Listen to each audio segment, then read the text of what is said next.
आपका स्वागत है मेरे इस वीडियो में और आज हम एक्सप्लेन करने जा रहे हैं the lazy Prince becomes a genius chapter 10। लेकिन वीडियो शुरू करने से पहले आप सभी का बहुत ज़्यादा शुक्रिया कि आपने मेरी वीडियो पर कमेंट करे और आप मुझे इतना ज़्यादा सपोर्ट कर रहे हो, तो very very thank you guys.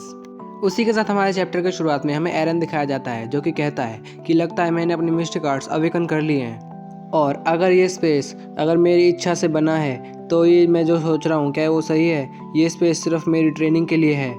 जिसके बाद हमारा एरन गहरी सांस लेता है और कहता है ये वही स्पेस है जहाँ मुझे कोई भी परेशान नहीं कर पाएगा और ये स्पेस सिर्फ मेरे लिए बना है। ठीक है, तो मैं इस प्लेस में उसे फाइंड कर सकता हूँ। हाँ, मैं उसे डेफिनेटली फाइंड कर सकता हूँ, अपने वे ऑफ स्वॉर्ड को। फिर हमारा एरन प्रैक्टिस करता है और उसके बाद रात हो जाती है और वो कहता है अरे अब तो जो दिन है वो रात में बदल चुका है। ये बहुत ज़्यादा अच्छा होता अगर हमेशा के लिए दिन रहता, पर अब मुझे कल ही आना पड़ेगा क्योंकि इसमें कोई मदद नहीं मिल सकती। और जब हमारा एरन इस बात को सोच रहा होता है और तभी जो सूरज है वो निकल जाता है, जिसे देखकर एरन बोलता है अरे सूरज वापस निकल गया, अच्छा तो इसे बोलते हैं मिस्टिक आर्ट्स। और एरन खुश होकर बोलता है ये और भी ज़्यादा अच्छा होता अगर स्प्रिंग सीजन होता तो। अब थोड़ी सी हवा भी आने दो जिससे ज़्यादा गर्मी ना लगे। फिर हमारा एरन उस घर में चले जाता है और कहता है कि मेरी अब ट्रेनिंग पूरी हो चुकी है, इसलिए मुझे आरामदायक कपड़े पहना दो। और जैसे ही अपना एरन डाइनिंग टेबल पर बैठता है तो वहाँ खाना आ जाता है और कहता है जैसे ही मैं बैठा है तो खाना आ गया। ये प्लेस सच में बहुत ज़्यादा अच्छा है। सच में जो ये एनवायरनमेंट है ये अपने स्वॉर्ड वे को फाइंड करने के लिए बेस्ट है। अब पता लगा मुझे जो मिस्टिक आर्ट्स होती हैं वो इतनी ज़्यादा अच्छी क्यों होती हैं। उसके अगले सीन में एरन को उस दुनिया में आए लगभग 5 दिन हो चुके होते हैं। उसके बाद हमारा फोकस एरन पे होता है जो कि अपने मन में सोच रहा होता है कि इससे कोई फर्क नहीं पड़ता कि मैं यहाँ कितनी बार सोता हूँ, जब भी मैं उठता हूँ तो मैं इसी प्लेस पर आता हूँ। शायद मैं यहाँ से तब तक मैं नहीं जा सकता जब तक मैं अपना गोल को अचीव ना कर लूँ। और साथ ही जिस बंदे से मैं यहाँ आने पर मिला था उससे मेरा क्या रिलेशनशिप है, शायद जब मेरी मिस्टिक आर्ट्स अवेकन हुई थी तभी मुझे वो मिला था यहाँ। और तब जब हमारे एरन के दिमाग में ये विचार चल रहे होते हैं तो हमारा एरन अपने मन में सोचता है नहीं, ऐसी चीज़ों पे फोकस मत करो, सिर्फ अपने गोल पर फोकस करो और जितना भी स्विंग करते हो उसको अपने मन से करो। और एरन बोलता है कि कल मैंने 2000 बार अपनी स्वॉर्ड को स्विंग करा था तो आज मैं 3000 बार करूँगा। कई दिनों बाद हमें एरन दिखाया जाता है जो कि 4508 बार स्वॉर्ड को स्विंग कर लेता है, फिर 5471 बार। तभी हमें पता लगता है कि एरन को इस दुनिया में आए लगभग 211 दिन हो चुके हैं और वो कहता है मैं और ज़्यादा रीच नहीं कर पा रहा, मैं अपनी स्वॉर्ड को 6000 बार स्विंग नहीं कर पा रहा हूँ। क्या मैं यहाँ कुछ गलत कर रहा हूँ? नहीं, मुझे अपने ऊपर डाउट नहीं करना चाहिए। सेल्फ डाउट सबसे ज़्यादा खतरनाक होता है, इसीलिए मुझे अपनी स्वॉर्ड को स्विंग करना चाहिए। और हमें एरन को दिखाया जाता है जो कि 6680 बार स्विंग कर लेता है, फिर 6695 बार। उसके बाद एरन रुकता है और अपने मन में कहता है मैंने यहाँ बहुत ज़्यादा रिलैक्स कर लिया है क्योंकि मैं इस एनवायरनमेंट के रहने में आदी हो चुका हूँ। फिर एरन और ज़्यादा प्रैक्टिस करने लगता है। हमें पता लगता है एरन को इस दुनिया में आए 353 दिन हो चुके होते हैं। और अगले सीन में हमें एरन दिखाया जाता है जो कहता है मैंने सिर्फ इस बार 5695 बार अपनी स्वॉर्ड को घुमाया, पर ये घट क्यों रहा है। जिसके बाद एरन वहाँ से उठता है और जाने लगता है और कहता है कि मैंने लगभग पिछले साल से ही बिल्कुल मतलब आराम नहीं करा, मैंने अपने आप को बहुत ज़्यादा पुश कर लिया है, इसलिए मैं कल यहाँ फिर से आऊँगा प्रैक्टिस करने के लिए। फिर अगला दिन शुरू होता है जिसमें हमें बताया जाता है एरन को लगभग 417 दिन यहाँ हो चुके हैं और वो अब 3694, 3695 ऐसे करके स्वॉर्ड चला रहा होता है। फिर अपना एरन रुकता है और कहता है मेरे जो सीधा हाथ है वो बिल्कुल सुन्न पड़ चुका है, इसलिए मेरी आगे वाली ट्रेनिंग में इससे बहुत ज़्यादा बुरा प्रभाव पड़ेगा, इसलिए मैं आज के लिए रहने देता हूँ। फिर हमें अगले दिन की सुबह दिखाई जाती है और जो एरन के स्वॉर्ड है वो वहीं पड़ी हुई होती है और हम एरन पेरेरा के बारे में बताया जाता है जिसे यहाँ आए हुए लगभग 624 दिन हो चुके होते हैं। उसके बाद हमें अपना एरन दिखाया जाता है जो कि बिस्तर पर आराम कर रहा होता है और एक वॉइस आती है जो कि बताती है इसने लगभग पता नहीं कितने दिनों से अपनी स्वॉर्ड को होल्ड नहीं करा है। फिर हमारा एरन बिस्तर पर लेटा हुआ बोलता है सच बताऊं तो ये वैसा ही होता जा रहा है, मैं फिर से एक डेड बट नोबल बनता जा रहा हूँ। जो मेरी स्वॉर्डमैनशिप थी अगर उसे एक स्वॉर्डमैन की तरह देखा जाए तो वो मेरी विल नहीं थी, वो तो सिर्फ उसके वजह से था।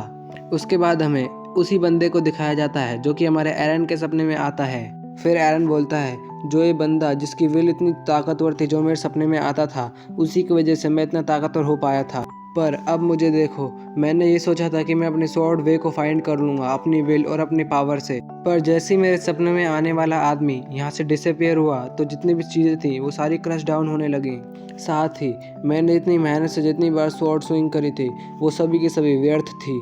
मैंने अपना पूरा 1 साल उसमें बिता दिया पर मैं यहीं तक था।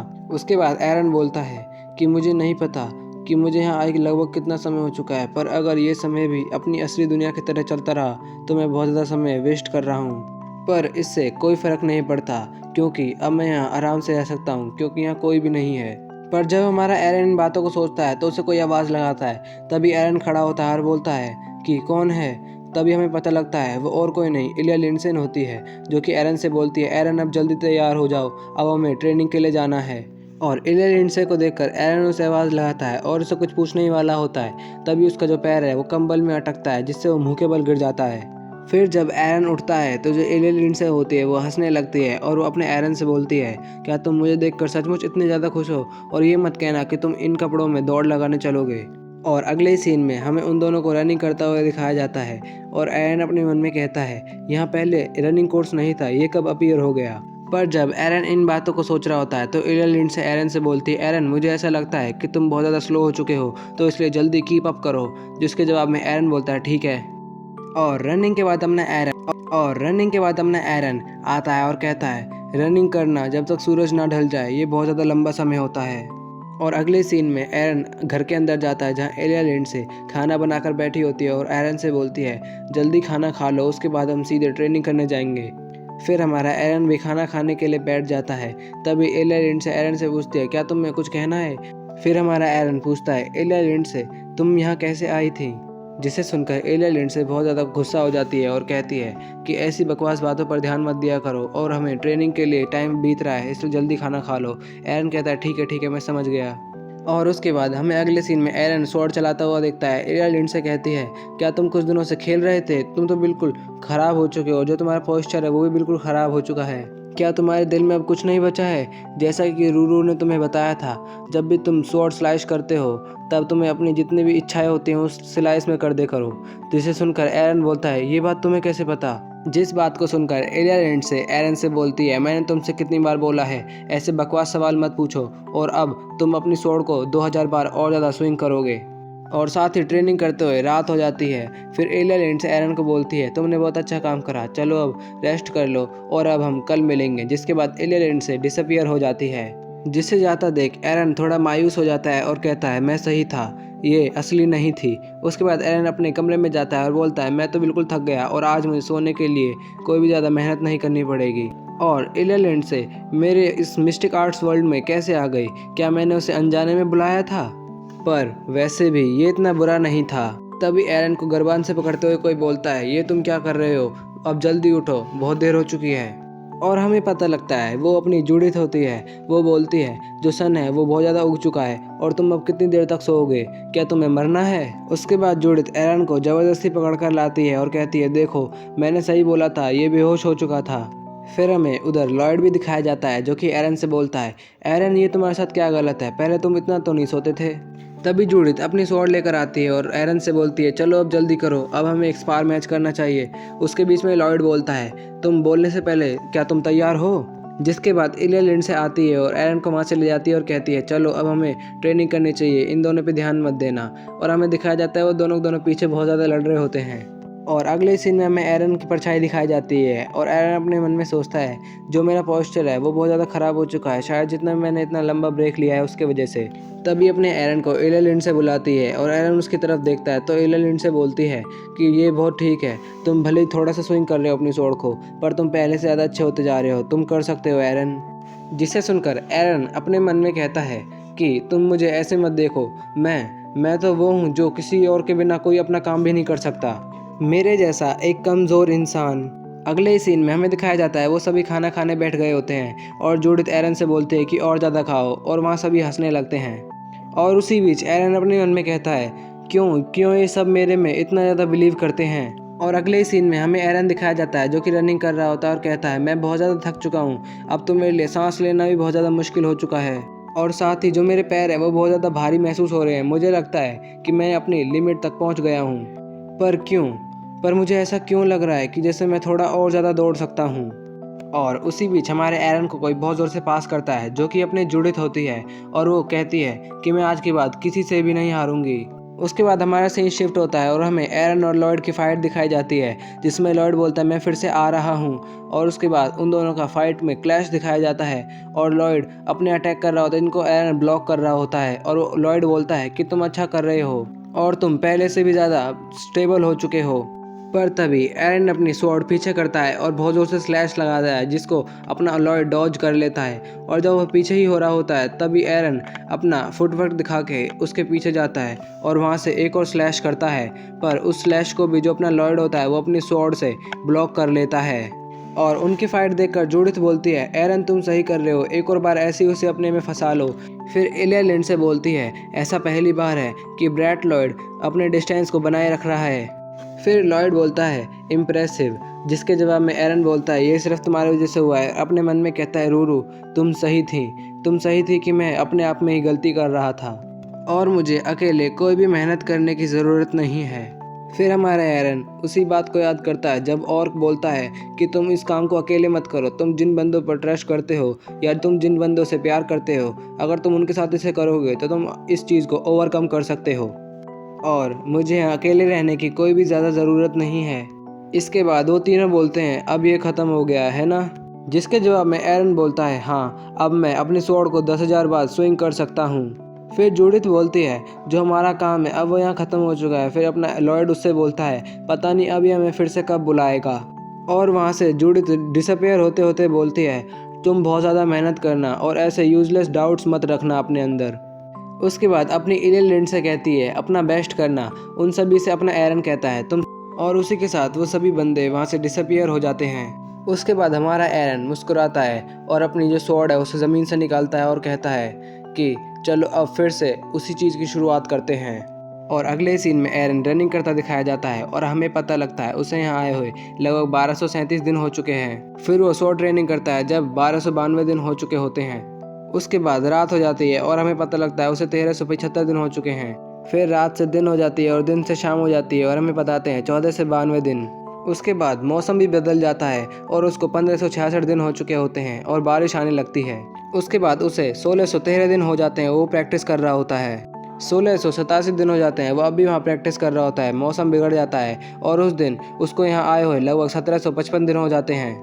उसके बाद हमारा एरन गहरी सांस लेकर अपने स्वॉर्ड को चलाता है और आसपास की सारी बर्फ को हटा देता है। अगले सीन में हमें एक फूल खिलता हुआ दिखता है और उस समय शाम हो जाती है और एरन अपनी स्वॉर्ड लेकर वहाँ खड़ा हुआ होता है और उसमें से एक अलग ही ऑरा बाहर निकल रहा होता है।